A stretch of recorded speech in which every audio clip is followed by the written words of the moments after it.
hasta finales de mayo. Nos ha ido muy bien en cuanto al empleo, es cifra récord, son 21.862.909 trabajadores inscritos en el Seguro Social. 21.862.000. Cerramos mayo con más de 40.000 nuevos empleos. De modo que pronto, este año, vamos a llegar a pasar de 22 millones.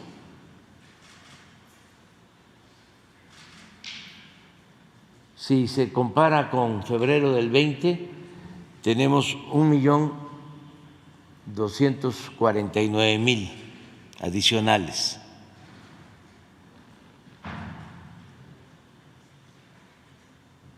Cuando comenzó la pandemia. O sea que nos recuperamos y vamos hacia arriba. Adelante. Esto también es muy importante, el incremento del salario promedio de estos cerca de 22 millones de trabajadores. Ya es de 16.263 pesos al mes promedio. También récord.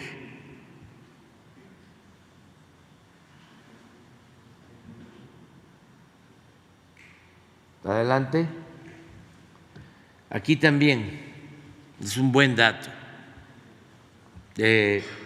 Ha caído el desempleo como no se veía en 20 años.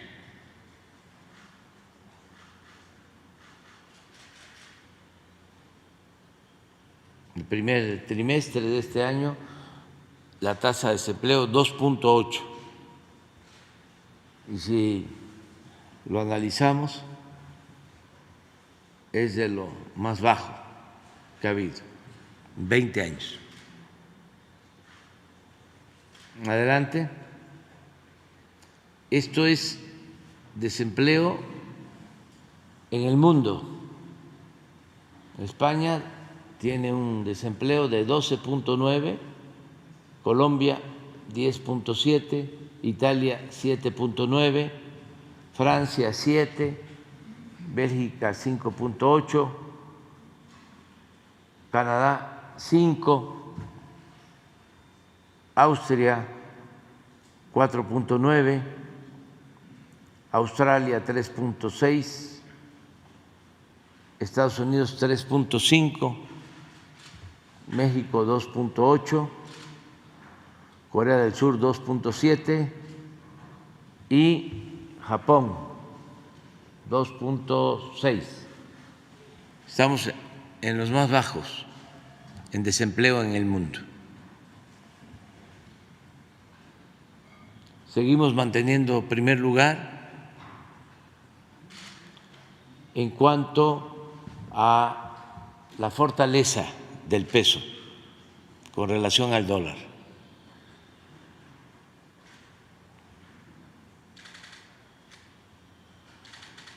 Y este es el comportamiento sexenal.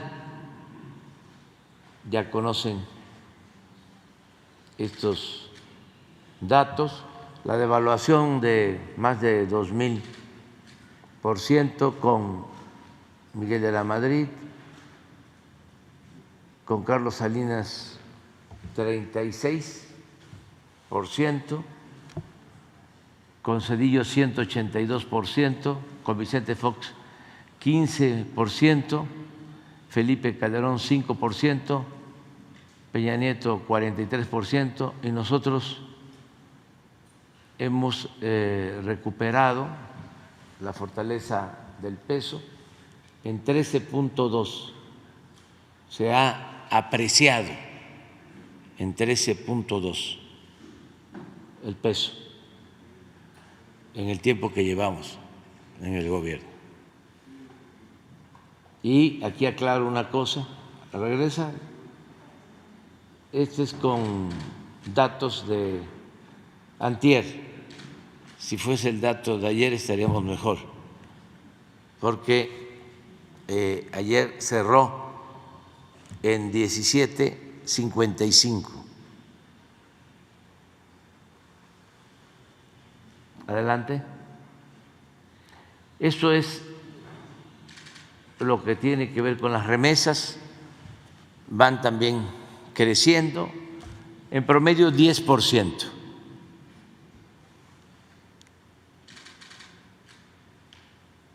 El estimado que tenemos para mayo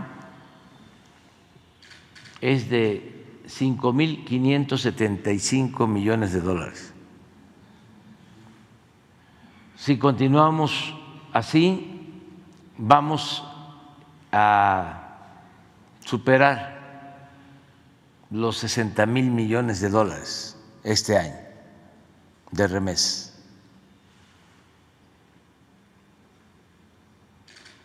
Muchas gracias a nuestros paisanos migrantes.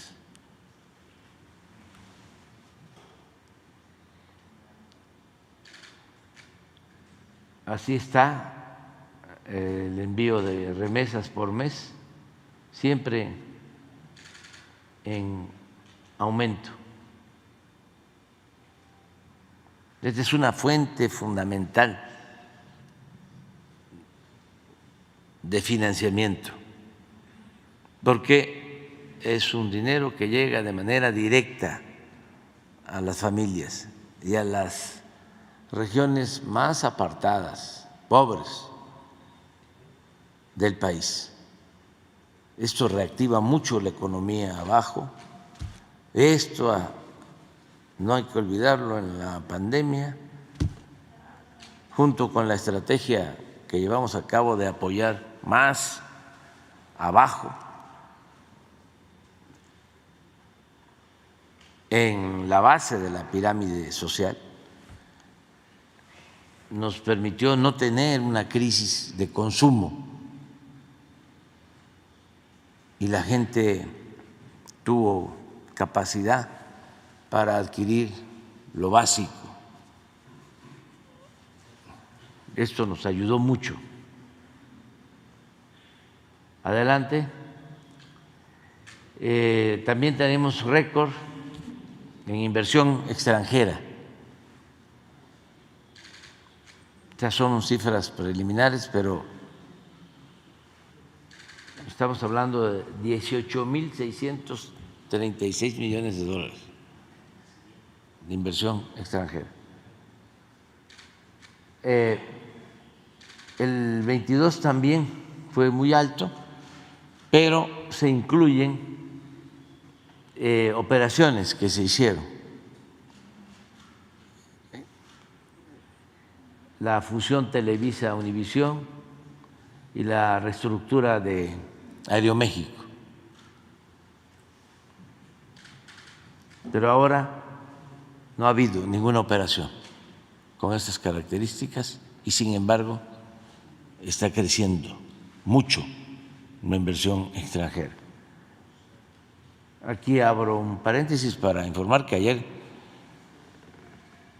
estuve en el sur de Tamaulipas, estuvimos en Tampico, en Altamira, y allá se está llevando a cabo un desarrollo para licuefacción de gas, una sociedad entre una empresa estadounidense y la Comisión Federal de Electricidad. Ya iniciaron a construir una plataforma a 25 kilómetros de la costa para congelar el gas y llevarlo en barcos a Europa. Es una primera etapa. Sí se desarrolla todo lo que tenemos contemplado en este plan, se van a destinar alrededor de 5.500 millones de dólares. Esto va a significar muchos empleos en Altamira y en Veracruz y en el Istmo. Es un plan especial con este propósito. O sea, van a seguir llegando inversión extranjera. México tiene un lugar especial para la inversión extranjera. Es de los países con más ventajas comparativas en el mundo para la inversión extranjera. Adelante. Esto es un indicador de lo que estoy planteando. México, principal socio económico comercial de Estados Unidos. Esto solo es el mes de marzo, 72.000 millones de dólares.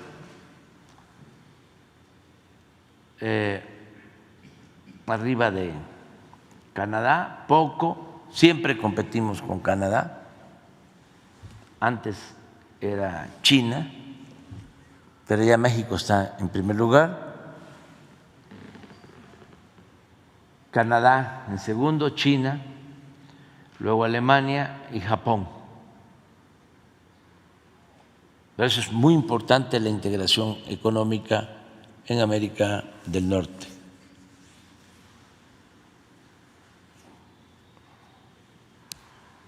El porcentaje tiene que ver con el comercio total.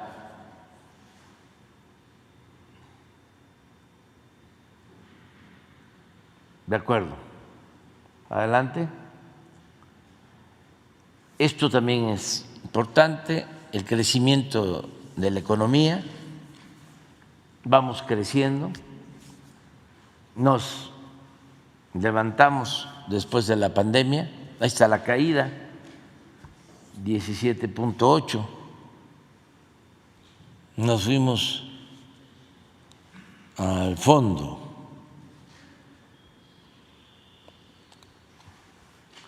Con la pandemia y salimos relativamente pronto. ¿Se acuerdan ustedes que los expertos hablaban de que iba a ser muy tardado, que no iba a ser una V, sino una L, que nos íbamos a quedar abajo mucho tiempo? O sea, cuando se habla de L, es que íbamos a seguir así. Bueno, proporcionalmente una L hasta aquí.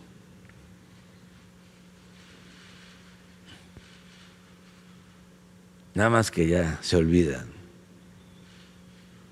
Afortunadamente no le atinan los expertos. Y nosotros dijimos que era así,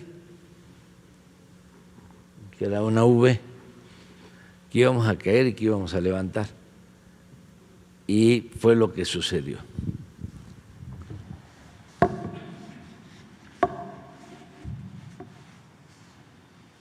Así está lo del crecimiento.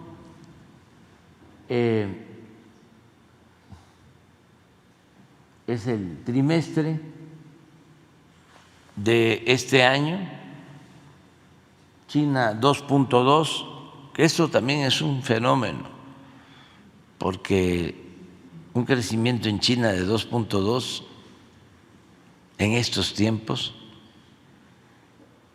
no es muy alentador, luego de décadas de crecimientos de 8, de 10%.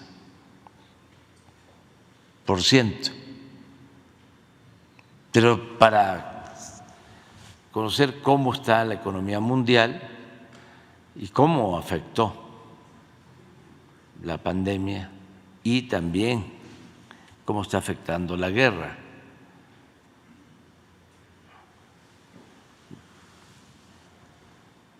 Luego Brasil, que está creciendo 1.9, Portugal 1.6, Colombia 1.4, nosotros 1%, Chile 0.8, Canadá 0.8, Italia 0.6, España 0.5, Bélgica 0.5, Japón 0.4, Turquía 0.3, Estados Unidos 0.3, Corea del Sur 0.3, Francia 0.2, Reino Unido 0.1 y hay países que no están creciendo.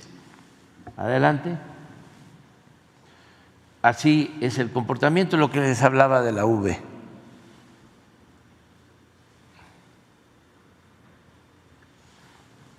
Y ya estamos levantando con relación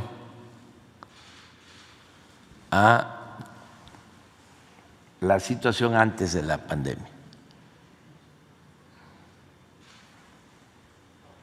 Nuestro pronóstico para este año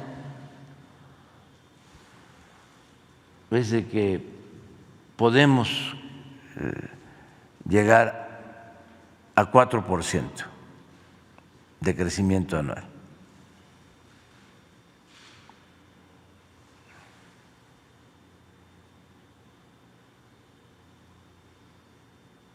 Y esto va a subir.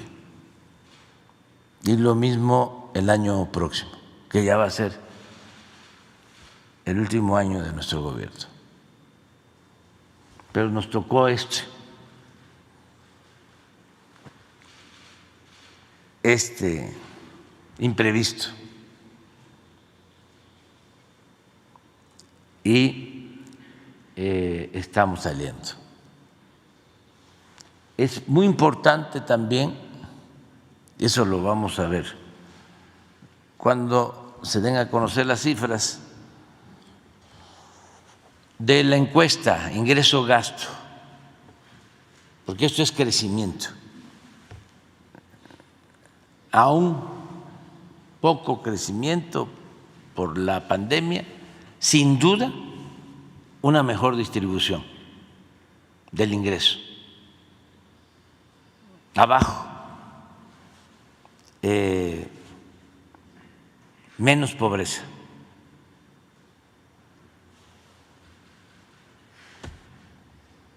Y no quiere decir que les haya ido mal a los de arriba, les ha ido bien. Banqueros, empresarios, aquí hemos hablado de cómo la banca el año pasado obtuvo utilidades por 240,000 millones de pesos. Récord, nunca habían tenido ese monto de utilidades.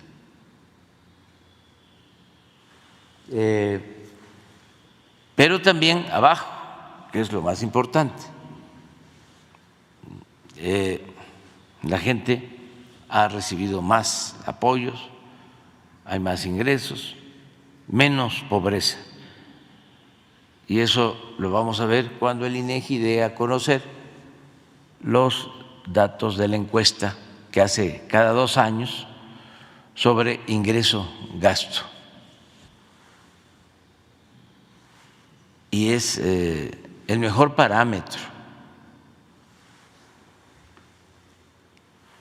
Cuando hablo de los de arriba, acuérdense que siempre he sostenido la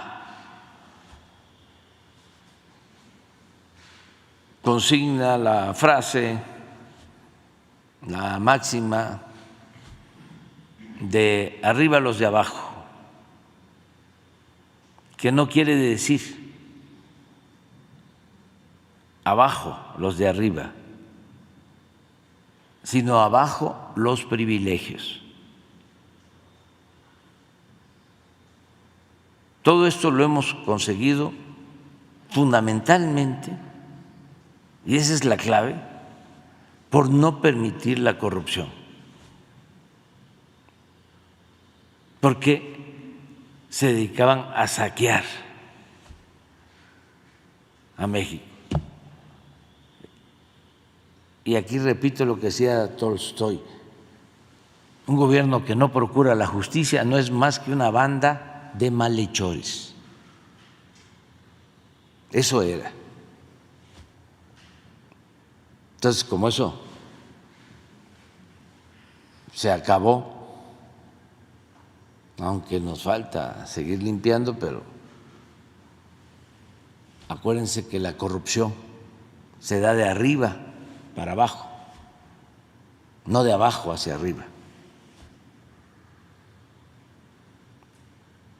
Y hay que limpiarla así, de arriba para abajo, como se limpian las escaleras.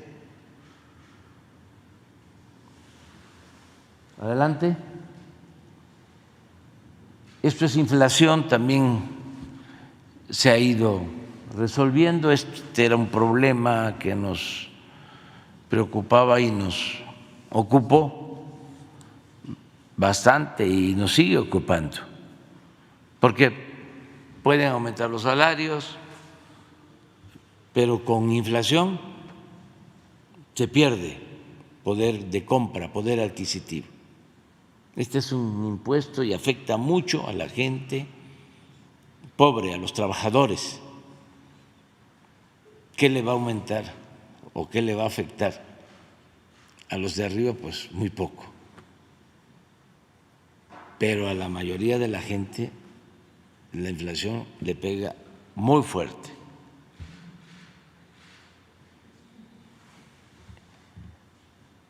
Y esperamos que siga bajando. Ahora vamos a la economía de la mesa. Síguele. Bueno, esta es la inflación anual por países: Colombia 12.8, Chile 9.9, Inglaterra 8.7, Alemania 7.2, nosotros 6.3, Francia 5.9, Estados Unidos 4.9, Canadá 4.4, Brasil 4.2, España 4.1 y Rusia 2.3. Ahora sí vamos a la mesa, creo. No, todavía. Esta es la composición de la inflación. Nos ayuda mucho, es un ancla para que no aumenten los precios,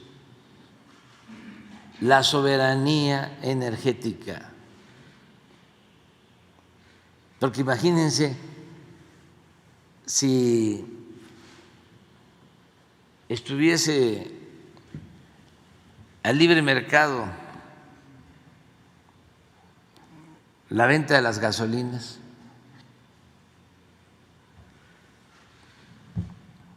no tendríamos posibilidad de tener menos 0.4 de incremento en energéticos.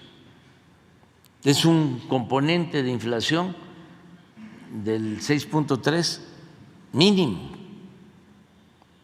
Por eso no aumenta el precio de las gasolinas, entre otras cosas, y de energéticos. En cambio, en alimentos sí tenemos que seguir, porque hay un incremento del 3%. Ha bajado, pero tenemos que seguir ahí.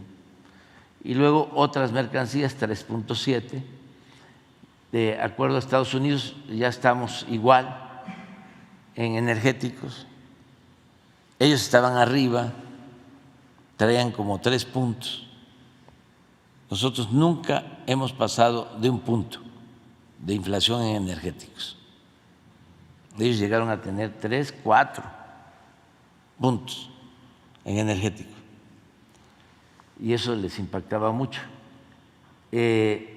Siempre han estado abajo en alimentos. Es una economía con mucho subsidio a productores. En el caso de los alimentos, los productores en Estados Unidos reciben el 100% de su costo de producción como apoyo, como subsidio.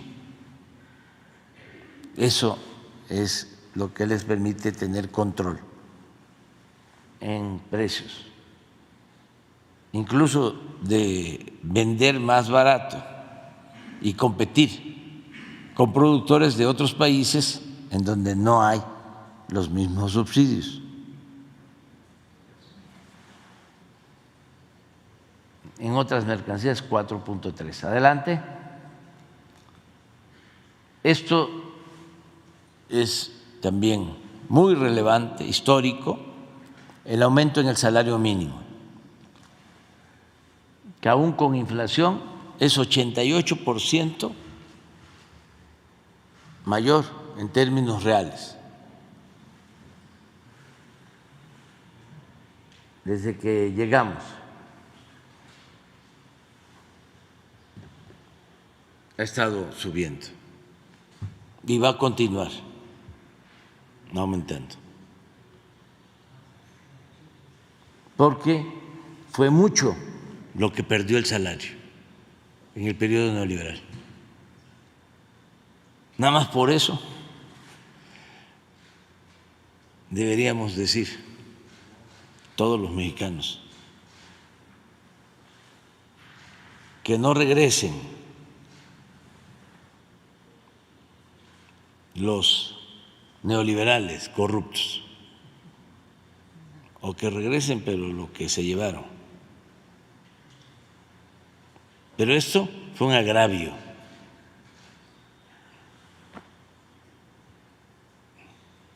¿Cómo lo explican los defensores del modelo neoliberal? Sus voceros achichincles.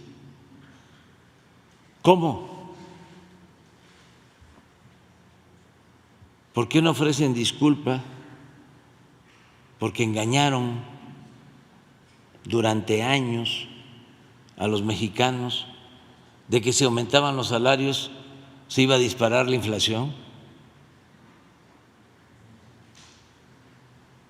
Estos analistas, comentaristas, expertos económicos, los quiero escuchar.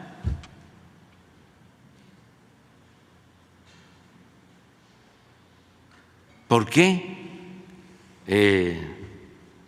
decían que no había que aumentar el salario porque se producía inflación? Una gran mentira, envuelta, ¿no?, en tecnicismos.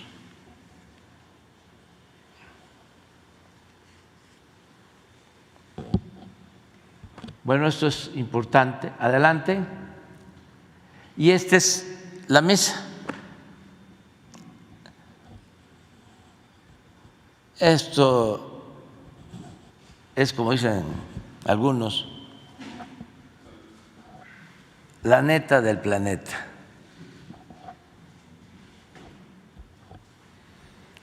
Cuando entramos, el salario mínimo alcanzaba para comprar 3 kilos 100 gramos de frijol y ahora alcanza para comprar 4 kilos 800 gramos.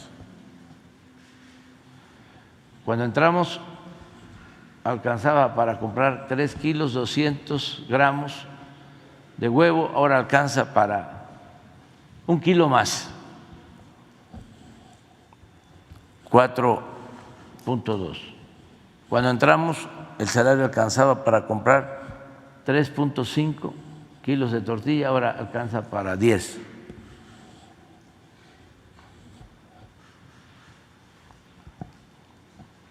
Y con inflación que se nos presentó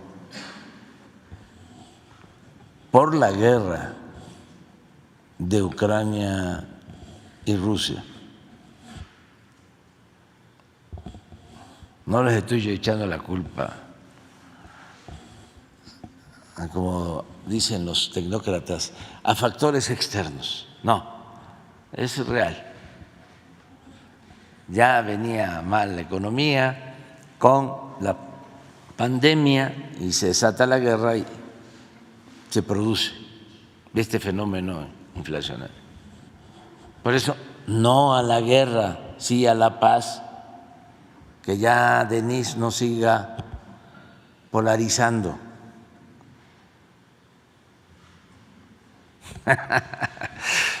Ya ven cómo dicen que nosotros polarizamos.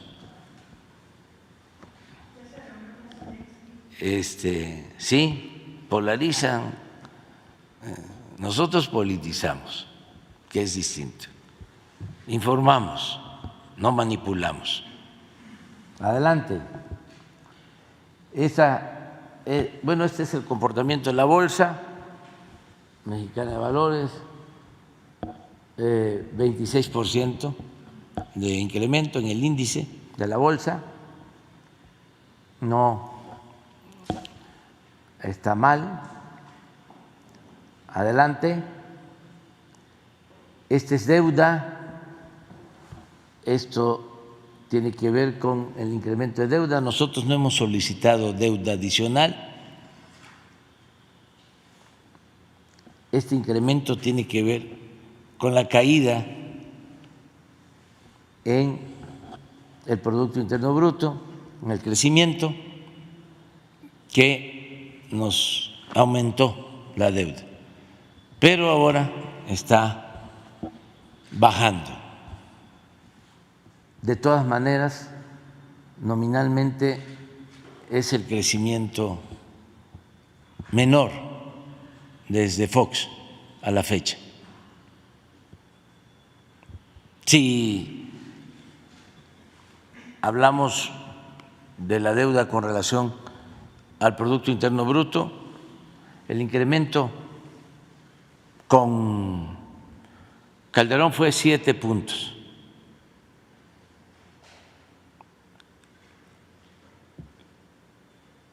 Con Peña, 7 también. Y nosotros traemos 4.5. O sea que tenemos ahí 2.5 hasta 3 de margen que estarían disponibles si decidiéramos dejar la deuda con el mismo porcentaje de incremento del gobierno de Calderón y de Peña, pero no, va a quedar abajo.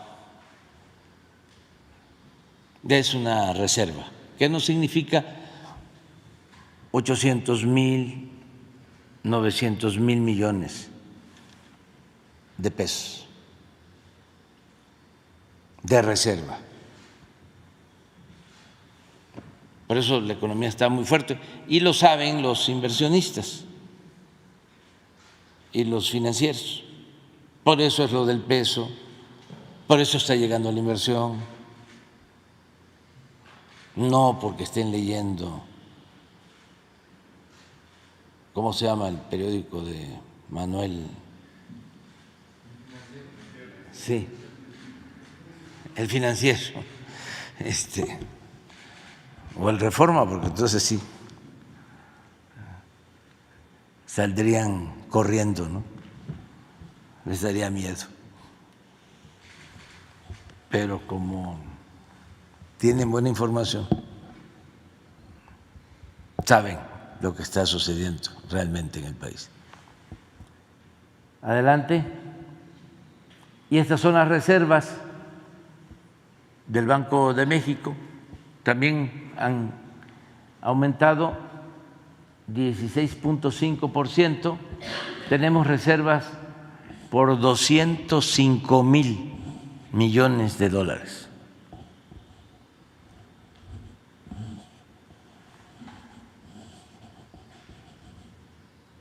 No, 202,512 millones de dólares.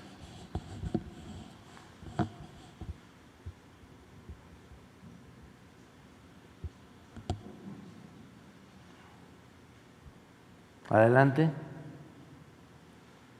Este es el precio de la mezcla mexicana de petróleo, que ha estado estable, ahora está en $60 barril la mezcla.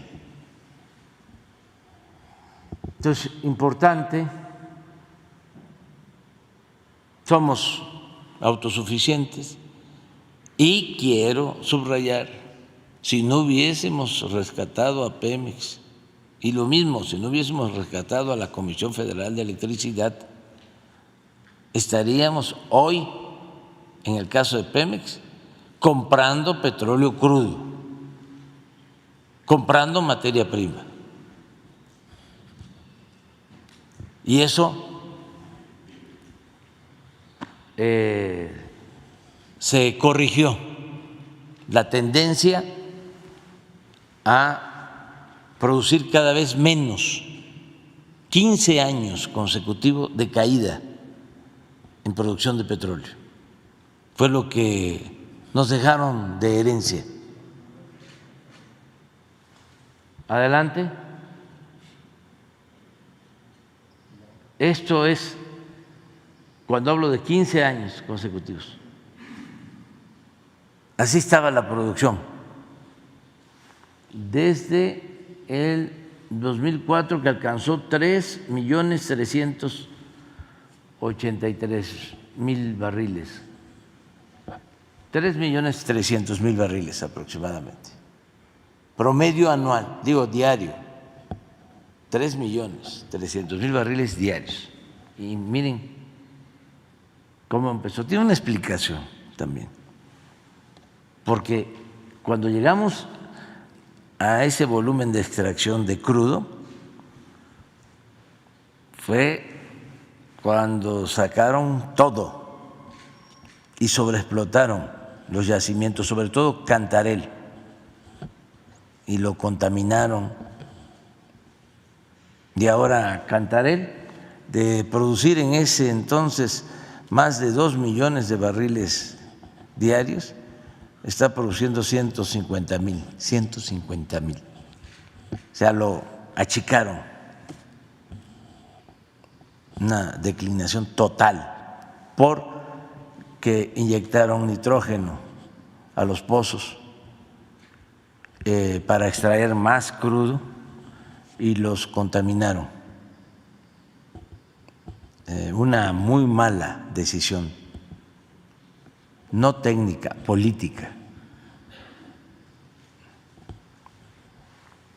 Por eso ya Campeche no es el principal productor como lo fue durante 20 años de petróleo. Ya regresó a ser, que tenía más de 20 años que no lo era, Tabasco, el principal productor de petróleo. Porque nuestra política también ha consistido en extraer petróleo donde hay, en tierra, en aguas someras, porque antes lo que hacían de manera irracional era dedicar la mayor parte de la inversión pública en Pemex a exploraciones y perforaciones de pozos en el norte y en aguas profundas, donde no hay petróleo o donde cuesta mucho extraer el petróleo. Y la pregunta es, ¿Por qué lo hacían? Porque no les importaba extraer petróleo. Lo que predominaba era la corrupción, la entrega de contratos, aunque no extrayeran petróleo, aunque no se extrayera gas. Eran buenos negocios para las empresas extranjeras dedicadas al petróleo y malos, muy malos negocios para la hacienda pública, para la nación, para el pueblo. Entonces, eso cambió. Pero miren, enero del 19, 1.642.000 barriles. La mitad de lo que se extrajo en el 2004. Así nos dejaron. Tenemos la nueva. Miren cómo hemos ido.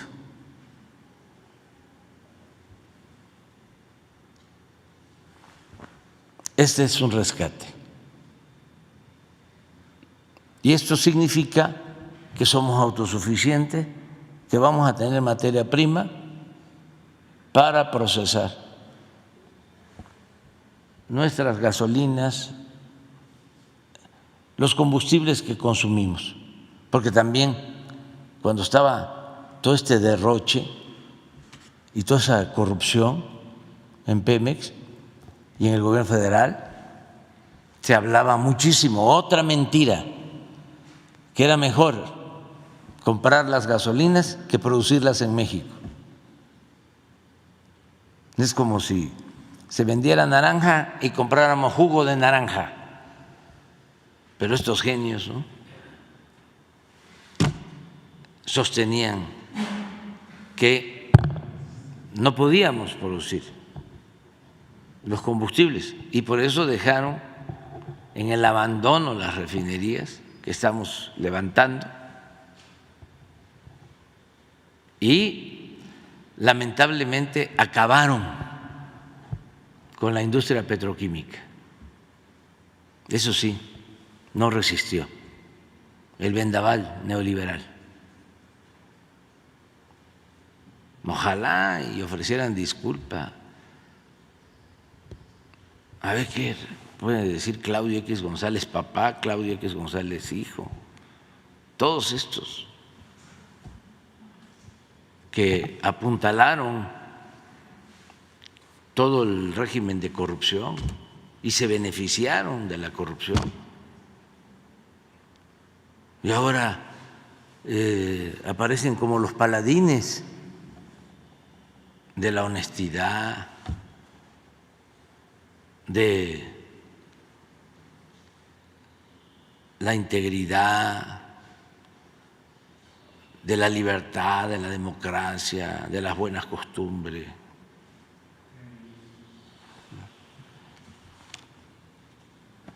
Pues eso es, ya en el 23 tenemos como proyección 1.940.000.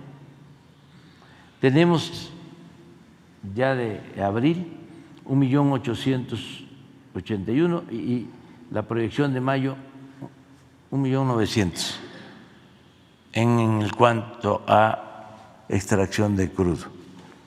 Adelante.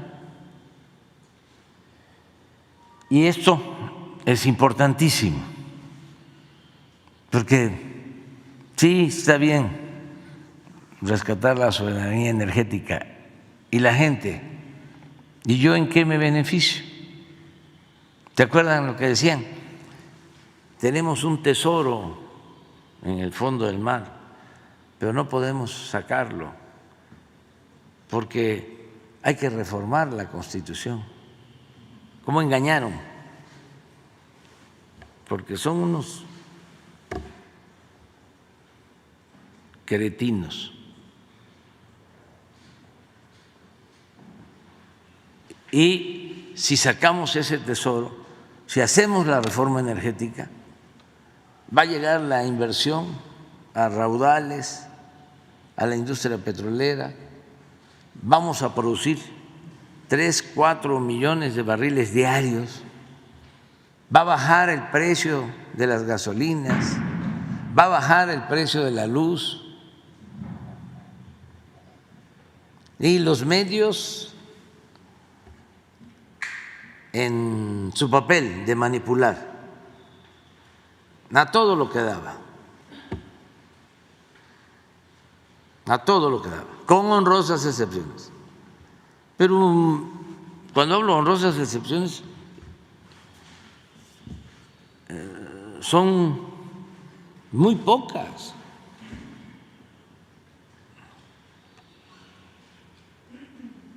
Uno al millar, como se decía antes. Muy pocas.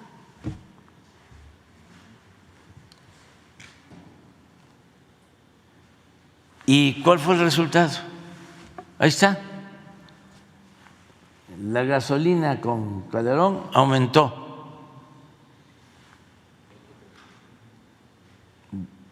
22%. Con Peña Nieto 42%. Por nosotros ha disminuido casi 8%.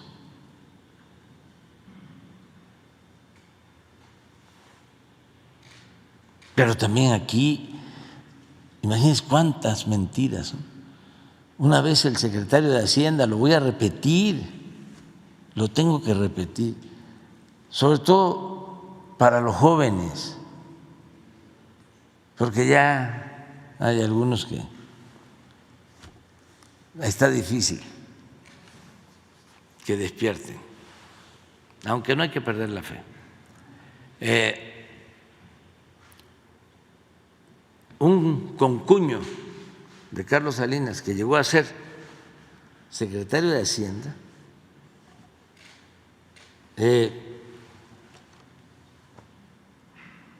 con Peña, venía desde Calderón, subsecretario de Hacienda, director del Seguro Social y luego secretario de Hacienda.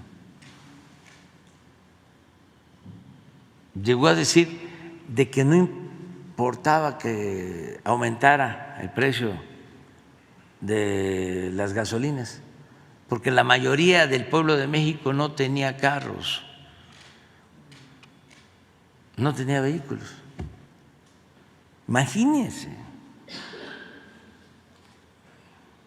Todavía fue más fino, ¿no? En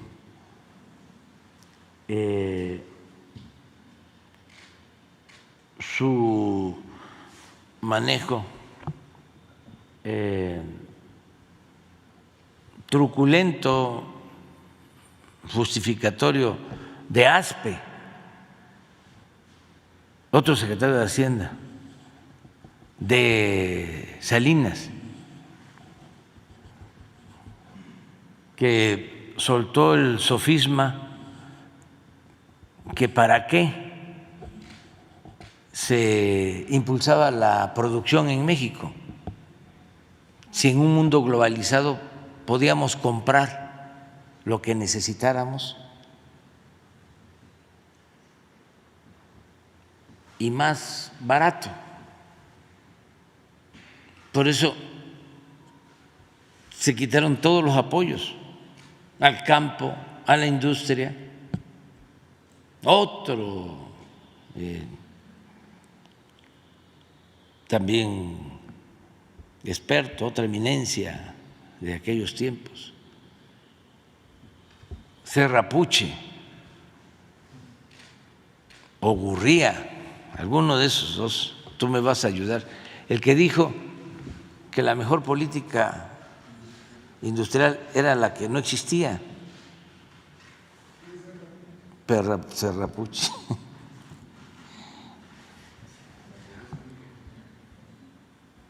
Sí, eso, pero eso fue ASPE, que la pobreza era un mito genial. Y hubo uno con Calderón que dijo que se podía vivir con el salario mínimo o algo así. Sí, secretario de Hacienda. Cordero. pura eminencia y casi todos del ITAM, ¿eh? O sea, con todo respeto al ITAM y a gente que estudió ahí. Aquí tenemos también nuestros tecnócratas y muy buenos, ¿no? Que yo recuerde, pues Zoé, que es muy buen director del Seguro Social, es de ciencia política del ITAM, pero antes predominaban en todos lados, Hacienda, todos los secretarios, o maestros o alumnos del ITAM. Bueno, el ITAM no solo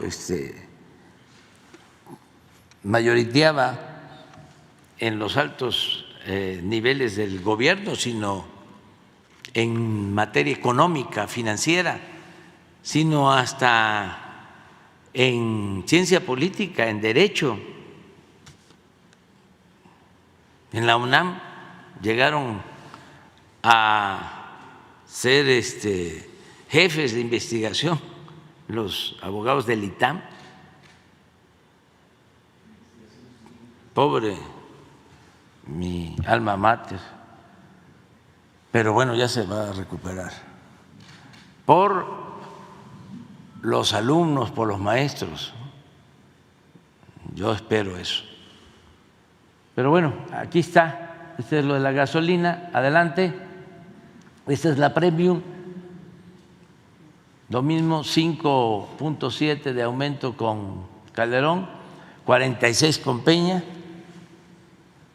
y nosotros 5.8 menos. Adelante, este es el diésel, casi 50% de aumento con Calderón, lo mismo con Peña y nosotros una disminución, hemos logrado una disminución de 8% en el precio del diésel.